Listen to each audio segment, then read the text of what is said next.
Impasse dans le dialogue national en République démocratique du Congo. L'appel au dialogue national lancé par le président Joseph Kabila en novembre 2015 divise. Alors qu'au mois de juin 2015, les évêques catholiques appelaient à un consensus national sur le calendrier global publié par la Commission électorale nationale indépendante, les contestations restent vives au sein des différentes factions de l'opposition et de la société civile. Beaucoup de gens oublient que le 28 janvier 2012, nous avions proposé un plan au président Kabila. Nous l'avons proposé à Addis Abeba en février. Les évêques, le même, le 5 février 2012, sont allés voir le président Kabila. Ils ont vu le président Tshisekedi. Ils m'ont vu, moi, et j'ai encore la lettre. J'étais le seul à avoir répondu positivement. Et à ce moment-là, on parlait de dialogue. Nous étions d'accord. Il y a un temps pour tout. Ça, c'est biblique, ce n'est pas moi, c'est Ecclésiaste. Donc, quand les évêques parlent aussi de dialogue, ils savent qu'il y a un temps pour tout. Heureusement qu'ils ont ajouté le dialogue qui répond aux aspirations du peuple.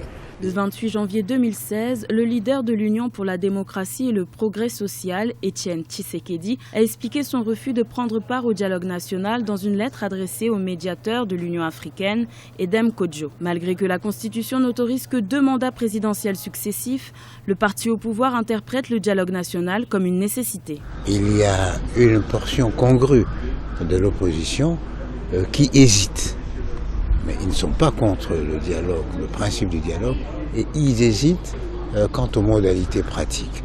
Donc, sur le plan de principe, tout le monde, toute la classe politique est partie prenante. Sur le plan des modalités pratiques, il y a quelques partis qui ne sont pas la majorité, n'est-ce pas, qui hésitent, qui traînent le pas. Mais sinon, le dialogue, aujourd'hui, est une nécessité ontologique, c'est-à-dire pour l'existence de notre État, c'est une nécessité politique, c'est-à-dire pour l'harmonie dans nos relations sociales et politiques.